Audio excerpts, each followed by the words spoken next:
আসসালামু আলাইকুম বন্ধুরা, কেমন আছেন? গুজরাট থেকে সকল বন্ধুকে জানাই এমএন কিচেনে অনেক অনেক স্বাগত। আজ আমি আপনাদের মিষ্টি আলু বা রাঙা আলু দিয়ে লাড্ডু বানিয়ে দেখাবো। তার জন্য এখানে দেখুন, আমি মিষ্টি আলুকে ভালো করে ধুয়ে নিয়েছি, দিয়ে একটা প্রেসার কুকারে দিয়ে দিলাম সেদ্ধ করার জন্য। এই দেখুন, এইদিকে আমি সমস্ত কিছু নিয়ে নিয়েছি এবং এই দেখুন আমার প্রেসার কুকারে আলুগুলো সেদ্ধ করা হয়ে গেছে। এরপর আমি আলুগুলোকে নিয়ে নিলাম, এরপর খোসাগুলোকে ছাড়িয়ে নেব। এই দেখুন আমি খোসাগুলোকে ছাড়িয়ে নিচ্ছি এবং আমি একটা গ্রেটার নিয়েছি, গ্রেটারের সাহায্যে আমি আলুটাকে গ্রেট করে নিলাম। এই দেখুন আমার আলুটা গ্রেট করা হয়ে গেছে। এইদিকে আমি ওভেনটা জেলে একটা তাওয়া বসিয়ে দিলাম এবং সেখানে আমি 1 চামচ ঘি নিয়ে নিলাম। ঘিটা গরম হচ্ছে, গরম হয়ে গেছে। এরপর দেখুন আমি তাতে কাজু বাদাম, কিশমিশ ও বাদাম দিয়ে ভালো করে ভেজে নেব। এই দেখুন আমি ভেজে নিয়েছি এবং কিশমিশগুলো কত ফুলে গেছে। এরপর আমি এইটাতে দুধ দিয়ে দেব। এই দেখুন দুধটা দিয়ে দিলাম এবং দুধটা দিয়ে ভালো করে নেড়ে নিতে হবে।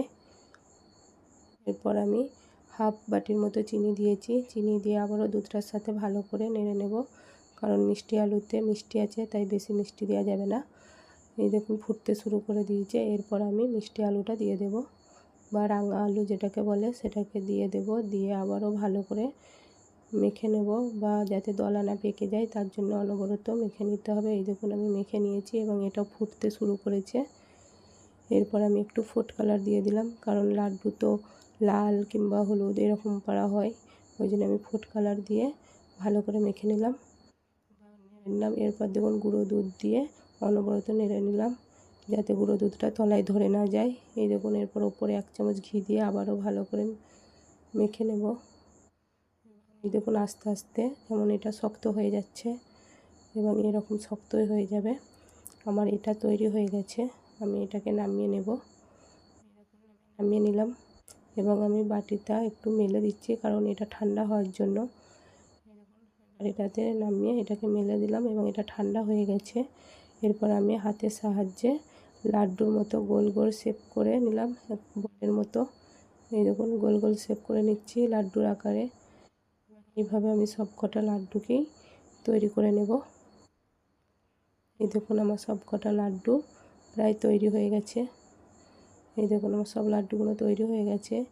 আমি নারকেলের গুঁড়ো নিয়েছি এবং তাতে একটা লাড্ডু দিয়ে নারকেলের গুঁড়োটাকে কোট করে নিচ্ছি। এই দেখুন আপনারা চাইলে মিল্ক পাউডার দিয়েও করতে পারেন।